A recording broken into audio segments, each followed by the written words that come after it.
Bismillah ar-Rahman ar-Rahim. Salam alaikum wa rahmatullahi ta'ala wa barakatuhu. Je vous transmets à toute personne qui veut la paix ce sourire, Inch'Allah, de bon cœur, de vous retrouver et de papoter un petit peu avec vous. Je rappelle que cette chaîne est dédiée à la discussion.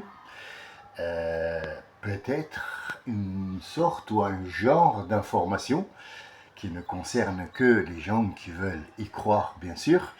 Et puis un rappel. Le rappel est important.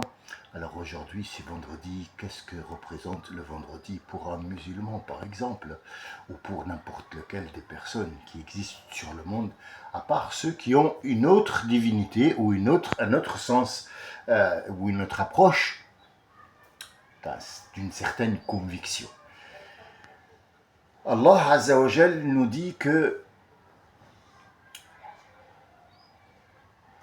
l'être humain a été créé un vendredi. Alors, vendredi, c'est la nomination des jours que nous connaissons. C'est nous qui avons nommé les jours. On a dit lundi, mardi, mercredi, jeudi, vendredi, samedi, dimanche en français. En arabe, c'est pareil. Al-Ahad, Al-Ithnain, Al-Thulatha, Al-Arbi'a, Al-Khamis. 5 jours. 1, 2, 3, 4, 5, le nom, c'est le même nom que le nombre 1, 2, 3, 4, 5. Et le 6e jour s'appelle vendredi. En arabe, il s'appelle Al-Jumu'ah. Al-Jumu'ah en arabe, c'est le verbe conjugué comme on dirait un auxiliaire être et non pas un verbe en lui-même. Ça ne se traduit pas en français. Je ne peux pas dire, voilà, ça c'est un auxiliaire être du passé antérieur de je ne sais pas quoi. Ça n'existe pas en arabe. Il n'y a pas d'équivalent. Mais on se rapproche le plus du français pour que les gens qui ne connaissent pas en arabe sachent qu'est-ce que ça veut dire al-jumu'ah. C'est tellement devenu un auxiliaire que c'est devenu un nom. On l'a attribué comme étant un nom, mais en fait, c'est un mouvement. Al-Jumu'ah, ça veut dire tout le monde se regrouper. Le regroupement. Vous voyez, je me regroupe, tu te regroupes, nous nous regroupons. C'est un verbe qui est devenu un nom. Al-Jumu'ah, il est connu. Le 6e jour. Pourquoi on l'appelle, on a dit le lundi, mardi, qui est en latin 1, 2, 3, 4, 5, 6. D'accord.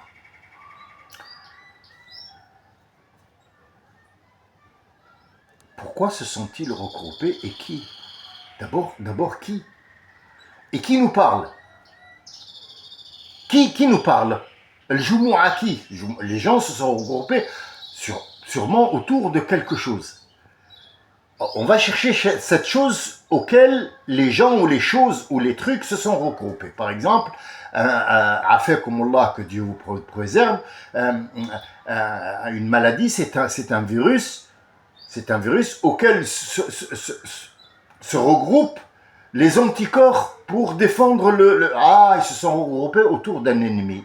Et il y a ceux qui se regroupent autour de quelqu'un qui va les guider. Allez, on va faire la guerre, on va tuer les Iraniens, qui veut avec nous? Allez, on y va. Hop. D'accord. Al-Jumu'ah, l'être humain n'a pas été créé encore. Et là, on lui donne un nom, ça veut dire qu'il y a eu un appel. Tant que les gens se sont regroupés autour de quelque chose, ou les choses, je dis les gens, les choses qui étaient à ce moment-là existantes se sont regroupées. Suite à un appel, bien sûr. Il y a eu un appel. Où on trouve ça sur le Al-Baqarah? وَإِذْ قَالَ رَبُّكَ لِلْمَلَائِكَةِ Rabbuka qal, ça veut dire le Seigneur a dit.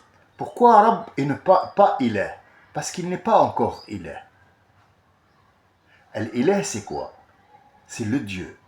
Pour l'instant, il n'y a pas de créature à part les anges.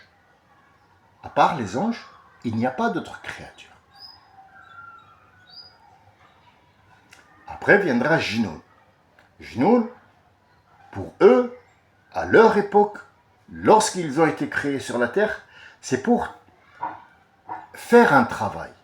Mais en même temps pour reconnaître que c'est un Seigneur. C'est lui le Seigneur. Il n'est pas encore Allah.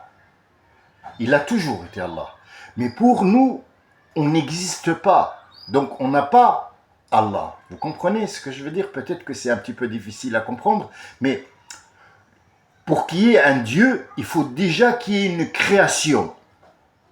Mais pour être un Seigneur, on n'a pas besoin de création. Il est le Seigneur puisque c'est lui qui va donner naissance à cette chose, ou à cette créature, ou à cet ange-là. Donc il a dit, وَإِذْ قَالَ رَبُّكَ, ton Seigneur, pas ton Dieu, le Seigneur. لِلْمَلَائِكَةِ, les anges, nous savons que les anges existent déjà. Donc c'est les anges qui vont venir. أُسْجُدُوا لِآدَمَ, ou bien, في البقرة, il a dit, وَإِذْ قَالَ رَبُّكَ لِلْمَلَائِكَةِ إِنِّي جَاعِلٌ فِي الْأَرْضِ خَلِيفَةً. Je vais faire en sorte que il y ait un héritier sur la terre. Ici, on peut comprendre deux choses.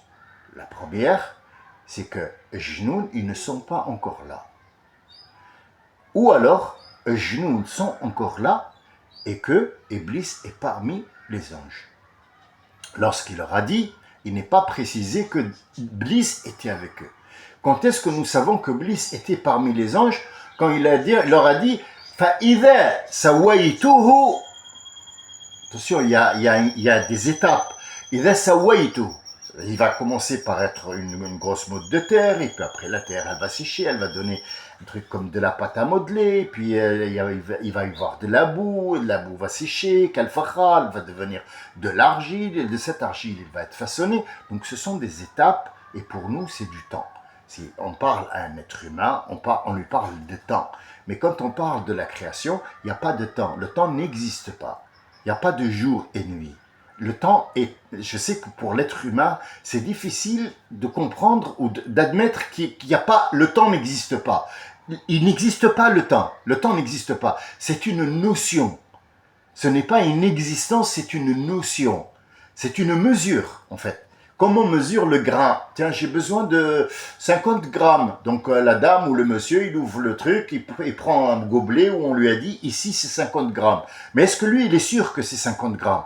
Il ne le sait pas. On lui a dit que ça, c'est une mesure internationale, c'est 50 grammes. Il ne va pas chaque fois prendre un truc là où il va un pèse aliment et pour voir 50 grammes. Mais le pèse aliment, c'est qui l'a fait? C'est un être humain. Alors qui me dit que c'est vrai que c'est 50 grammes? Donc c'est une notion. C'est une notion. Une base, une notion. Est-ce que les chiffres sont vrais? Bien sûr. On ne peut pas se tromper. On ne peut pas se tromper. On peut se tromper sur un milligramme. Oui, ça c'est vraiment la marge de manœuvre est toujours existante, on appelle ça le jeu.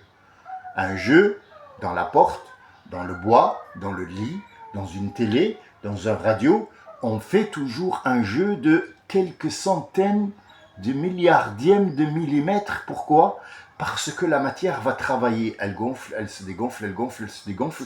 Donc s'ils sont très collés, ils vont casser. Donc il faut un petit jeu entre eux.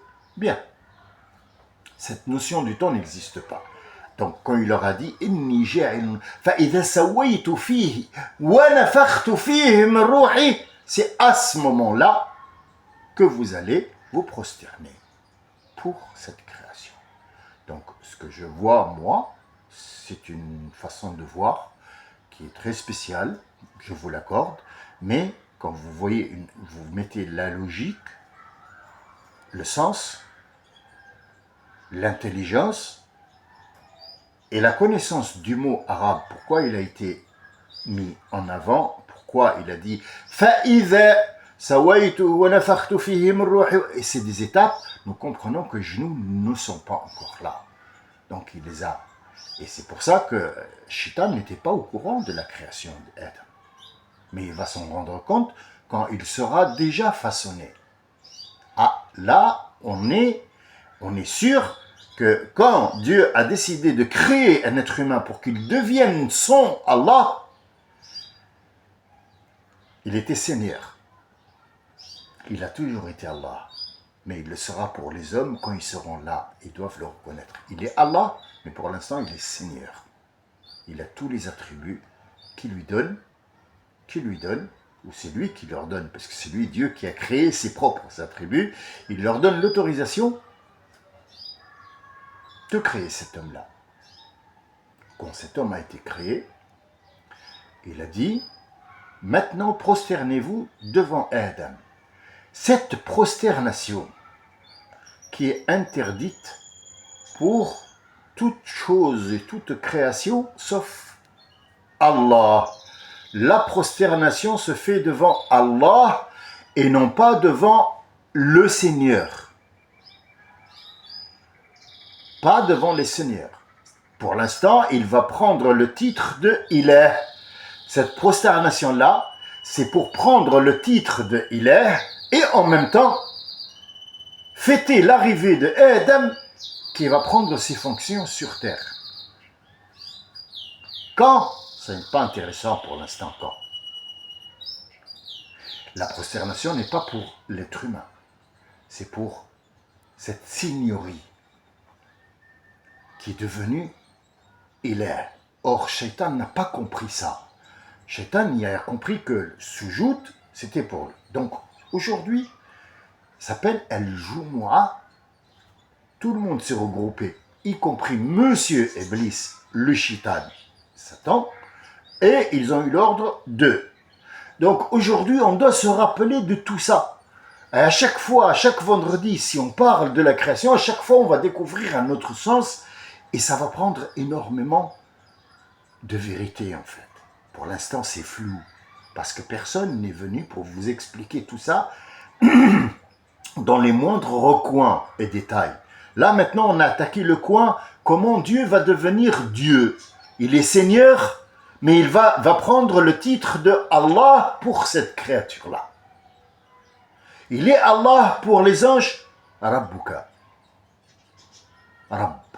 Quand est-ce qu'ils vont l'appeler Allah? Quand il va prendre le titre officiel, il dit aujourd'hui, je proclame que le nom d'Allah soit en premier. Allahu Akbar aujourd'hui. Lallahi alhamd aujourd'hui. Subhanallah aujourd'hui. Aujourd'hui, c'est pas un temps, c'est une notion. Pour qu'on puisse parler à un être humain, on ne peut pas lui dire autre chose que aujourd'hui.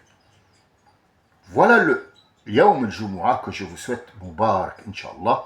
J'espère que je vous ai apporté juste un petit grain aujourd'hui. Peut-être la semaine prochaine, je vous apporte un autre grain, jusqu'à ce que vous ayez un tas de grains que vous mettrez comme un puzzle pour pouvoir comprendre cette chose.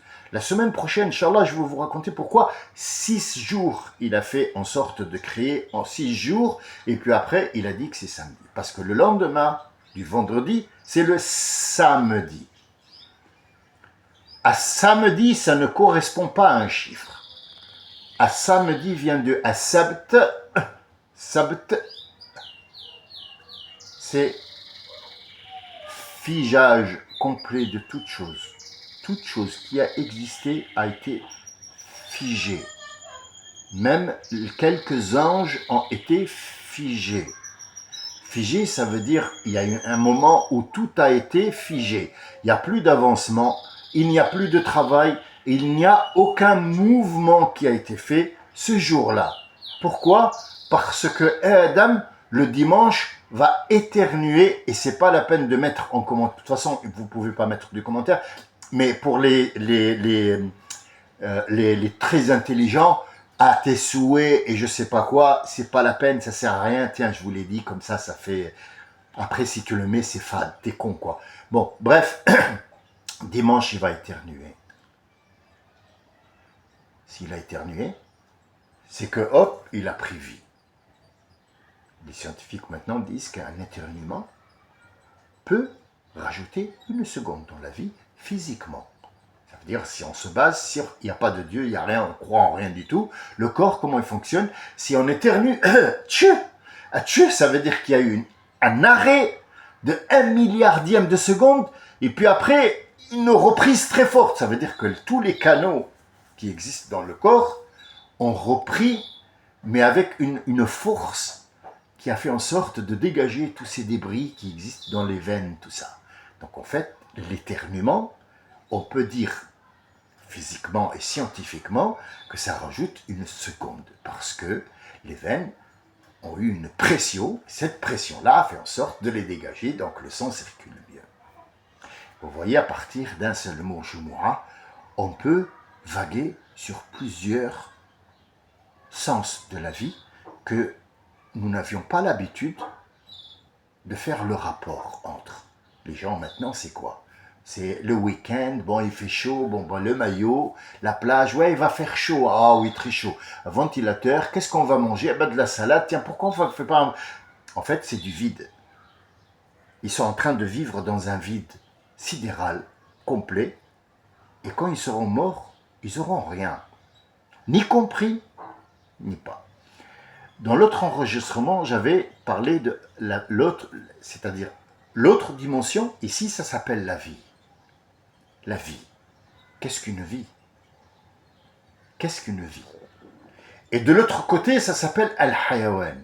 Et je vous ai dit que les gens appellent maintenant, les Arabes en général, ils appellent tout animaux, ils les appellent Hayawan. Bon, les autres, ils appellent Hasharat et tout ça, les insectes, les rampants, les machins, les volatiles, les mammifères, les poissons. Donc, ils sont catégoriés, c'est-à-dire ils sont en catégories bien répertoriées, mais en général, on les appelle les animaux. En arabe, Al-Hayawanat. Or, Al-Hayawan, c'est dans une autre vie. C'est la vie qui vient après celle-là.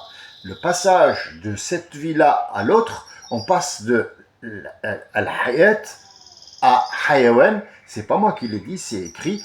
C'est pas que nous allons devenir des animaux, non. Mais le mot animaux, en arabe, je parle en arabe. Hayawan en arabe, pas animaux, le mot animaux en français. Et puisque vous comprenez qu'en français, je vous parle en français.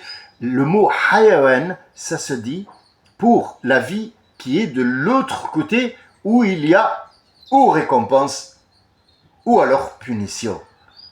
Pourquoi? Peut-être que j'aborderai ce sujet-là, mais je vous donnerai juste mon avis. Ce n'est pas des choses concrètes que j'apporte, mais je vais vous dire une chose que le prophète a faite Yawm al-Jumu'ah. Ce qu'il a dit, c'est que Rasoul alayhi salatu wassalam, concernant le vendredi, quelles sont les choses qu'il a dit pour le vendredi? Le vendredi, il a dit c'est un jour où Moussa a traversé la mer, où, parmi d'autres, Adam a été créé. Et surtout, le vendredi, c'est le jour où la fin du monde aura lieu, ça sera un vendredi. Donc le prophète, tellement il veut nous faire entendre raison, que chaque vendredi tu te lèves, il faut absolument que tu t'attendes à ce que ça peut être le jour du déclenchement de ce bruit-là qui va faire en sorte de finir ce monde. Les signes sont là? Oui. Tous? Non. Il reste quelques petits signes. Alors, est-ce qu'on peut s'attacher à un temps, dire combien? Parce qu'il y a des gens qui m'entendent là et qui te disent, est-ce que ça va venir quand moi je suis là? J'aimerais bien que ça ne vienne pas quand je suis là. Ne me dites pas non, il y en a qui ont pensé ça. Donc, ils veulent absolument savoir, est-ce que c'est... Alors, le jour, Dieu l'a caché, mais il a dit à Moussa, sur Taha, vous pouvez y revenir, il y a Moussa, Inna sa'ata atiyatun akadu ukhfiha. Il y a Moussa, l'heure a sonné, elle est là, elle est en route, elle arrive sur vous, mais akadu ukhfiha, à peine je la cache, à peine je la cache. Akadu ukhfiha, ça veut dire à peine j'ai envie qu'elles vous viennent, mais pour les croyants, je voudrais les préparer. Je ne leur dirai pas c'est quand, mais je voudrais qu'ils soient prêts. Pour les autres, akadu ukhfiha. Litujza kullu nafsin bima. Pour que chaque esprit puisse être jugé de ce qu'il a fait. Ce jour, c'est un jour de rappel, tout simplement pour cela. Je ne me suis pas étalé sur le sujet parce qu'on est à 20 minutes, donc voilà. Mais je vais vous raconter un jour pour donner, Rasoul salam, pour donner l'importance de ce vendredi et qu'est-ce qu'on pourrait faire dans ce vendredi-là pour que, la première des choses, il a dit Akthiru min as-salati alayya yawm al-jumu'ah, pour vous. Yawm al-jumu'ah, dites Allahumma salli ala Muhammad, Allahumma salli ala Muhammad, Allahumma salli ala Muhammad, qal inna salatukum tu'aradu alayya yawm al-jumu'ah. Pourquoi lundi, ya Rasulallah, on ne peut pas dire si, mais le vendredi c'est spécial. Si vous dites as-salam, ça veut dire qu'il n'y aura pas de guerre. Il n'y aura pas de prise de bec, il n'y aura pas de médisance, il n'y aura pas d'opprimation, il n'y aura rien. Tant que tu dis Allahumma salli ala Muhammad, ça veut dire que moi je suis les directives de Muhammad. Muhammad m'a dit de ne pas me battre, de ne pas tuer personne, de ne pas combattre les gens, de ne pas frapper les gens. Ah, c'est ça, Allahumma salli ala Muhammad. C'est pas le fait de le dire seulement, mais akthiru yawm al-jumu'ah, sachez que c'est un rappel. Faites le point sur votre semaine. Alors il a dit aux gens, ils étaient assis là, les sahaba, ils étaient assis dans la mosquée, qui était maintenant qui est la mosquée du prophète, mais c'était aussi sa maison, puisque sa maison elle avait une porte ouverte sur la mosquée de Quba à Médine.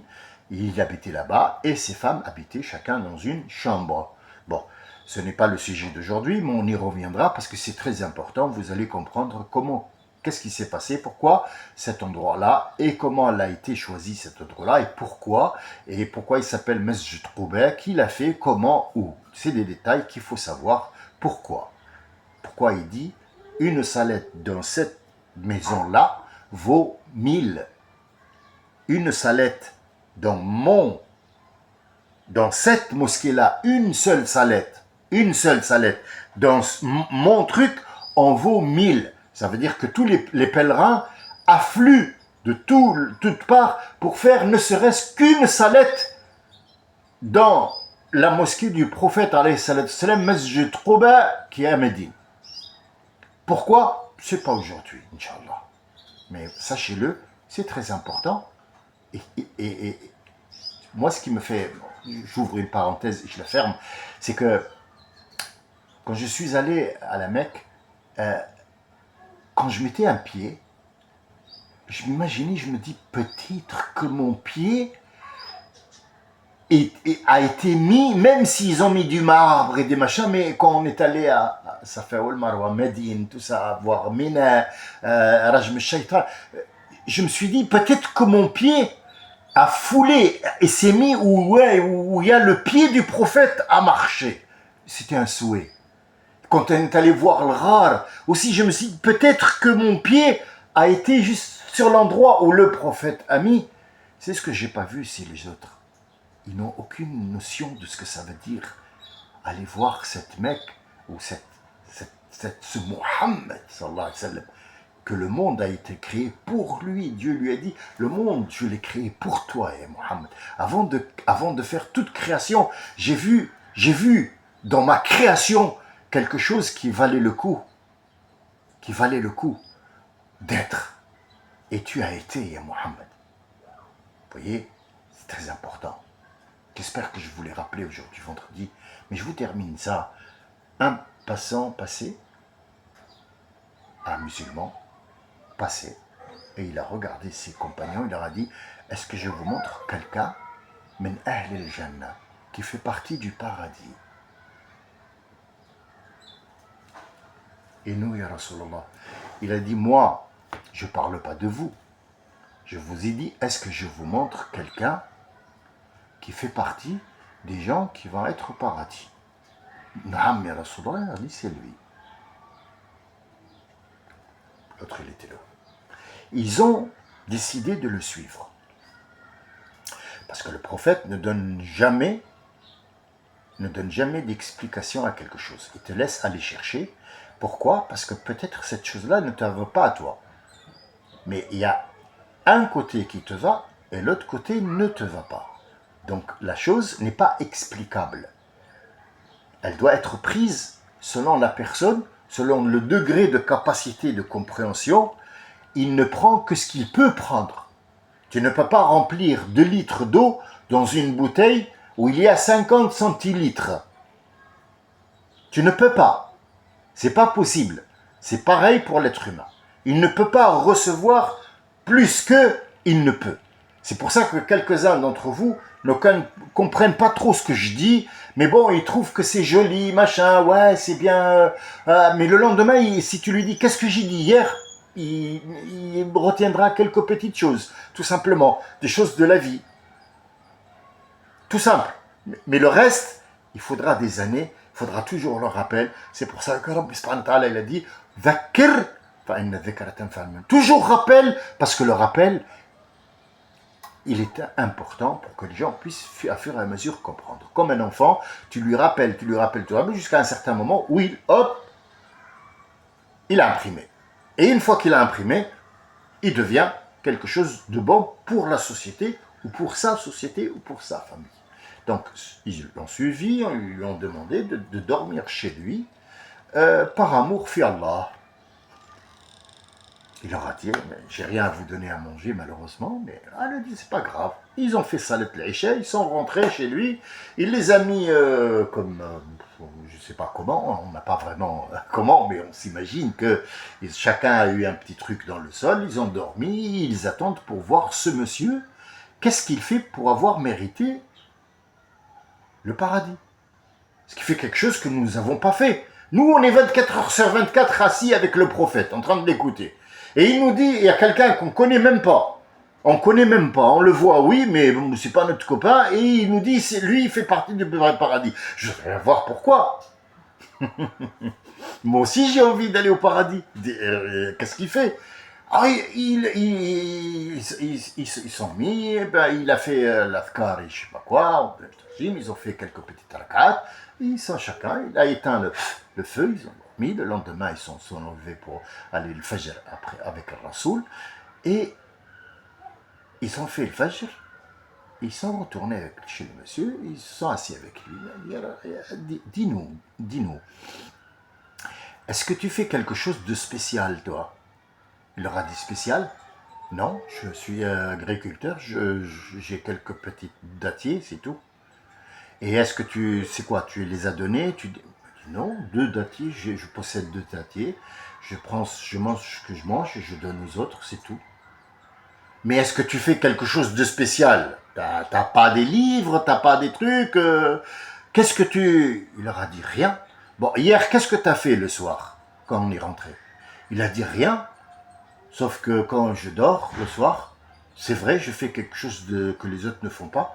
Je révise ce que j'ai fait dans la journée et je me dis demain, si j'ai fait une connerie avec quelqu'un ou j'ai fait un problème avec quelqu'un, demain j'irai le voir et lui dire demander pardon. Même s'il m'a opprimé, je lui pardonne. C'est tout. C'est tout, c'est tout. Ils sont rentrés au prophète. Il dit, Rasulallah, il ne fait rien de spécial. Il leur a dit, vous croyez que ça, c'est pas spécial? Se remettre en question tous les soirs. Pourquoi il est rentré au paradis? Parce qu'il s'est auto-jugé toute sa vie. Il n'y a plus de jugement pour lui. Chaque chose qu'il a fait, il se la juge lui-même le soir. Avec sincérité, il sait que Dieu le regarde. Donc s'il a fait quelque chose de pas bien, il va la réparer. Est-ce que ce monsieur a encore un jugement? Non. Donc il va partir directement au paradis. C'est pas parce qu'il est beau, c'est pas parce qu'il est fort, c'est pas parce qu'il a fait quelque chose. Non, c'est parce qu'il s'est auto-jugé. J'espère que je vous ai apporté un grain de sable parmi d'autres grains qui sont dans un désert qu'il faudra qu'on voie grain par grain. Est-ce qu'on aura le temps? Oui. Oui, il y a des choses qui sont très simples à comprendre. Je vous remercie de votre écoute. Je vais me préparer maintenant pour aller, Inch'Allah, lire quelques versets qui m'intéressent. Et si je comprends quelque chose, je viendrai vers vous pour vous les donner. Salam alaikum wa rahmatullahi ta'ala wa barakatuh. Profitez de l'Jumu'ah et remettez-vous en question. Vivez longtemps, longtemps. parce que le temps n'existe pas. Salam alaikum wa rahmatullah.